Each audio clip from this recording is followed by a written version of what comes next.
What if I told you that the world's most powerful military, the United States, is currently surviving on a decades-old mineral dump abandoned in a bankrupt French factory? Not a secret base. Not a new mine. But a forgotten stockpile of a rare metal sitting in Europe. And without it, America's F-35 stealth fighters and Tomahawk cruise missiles could literally stop production. Stay with us till the end, because this story exposes a critical weakness in US military power and a strategic chokehold China has quietly built over decades. The illusion of American invincibility. The United States is the undisputed military heavyweight of the world. It spends nearly $900 billion a year on defense. More than the next 9 countries combined. It controls 44% of global arms exports. And hosts defense giants like Lockheed Martin, Boeing, Raytheon, Northrop Grumman, and General Dynamics. On paper, America's defense industrial complex looks unstoppable. But behind the scenes, this entire system depends on a single critical material, one that China controls almost completely. That material is samarium. Why samarium matters? Samarium is not just another rare earth metal. It is used to make samarium-cobalt permanent magnets, some of the most advanced magnets ever created. These magnets are extremely powerful, resistant to demagnetization, stable at very high temperatures, which makes them essential for military hardware, including F-35 stealth fighters, satellite systems, missile guidance and control systems, Tomahawk cruise missiles. Without samarium-cobalt magnets, modern Western weapons simply don't work. Ironically, this technology was invented in the United States in the 1960s, at Wright-Patterson Air Force Base. So how did America lose control over something it pioneered? How China took over. In the 1980s, rare earth processing slowly shifted to China.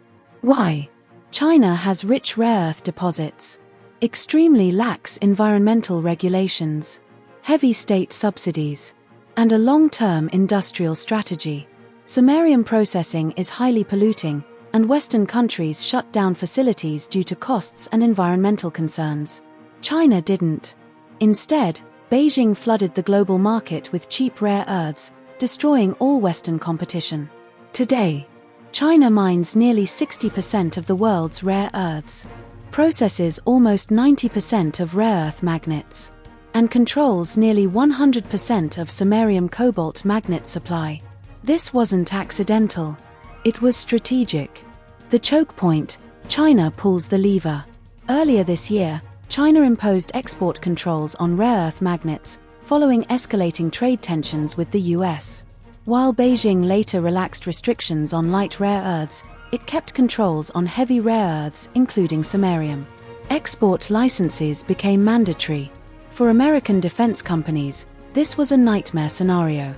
The US Geological Survey soon ranked samarium as the #1 most critical mineral at highest supply risk. Production lines for missiles and fighter jets were now staring at a hard stop. And then, an unexpected lifeline appeared. The abandoned French factory. Enter Solvay, a Belgian chemical giant.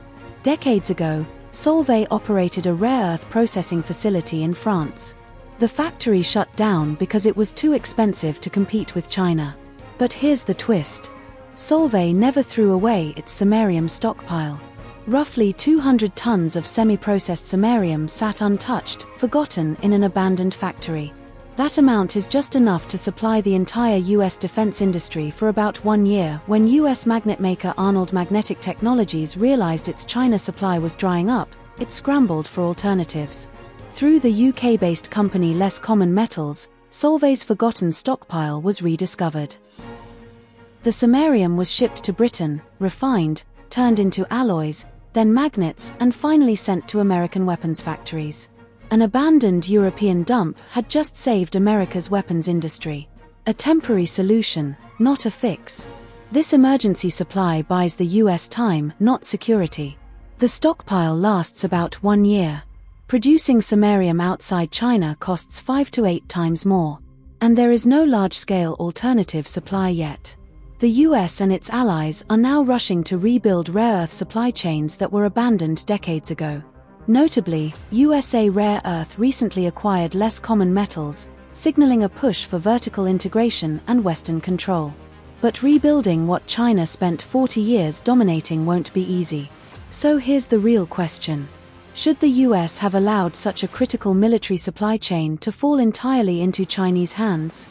And can the West realistically break China's rare earth dominance, or is it already too late? Tell us what you think in the comments below. We read every single one. This story proves one thing. Military power today isn't just about aircraft carriers or stealth jets. It's about who controls the materials that make them possible. If you want more deep dive stories on global power shifts, defense secrets, and geopolitical realities, subscribe to the channel, like the video, and share it with someone who still believes military dominance is only about firepower. Because in the modern world, resources decide wars long before the first shot is fired.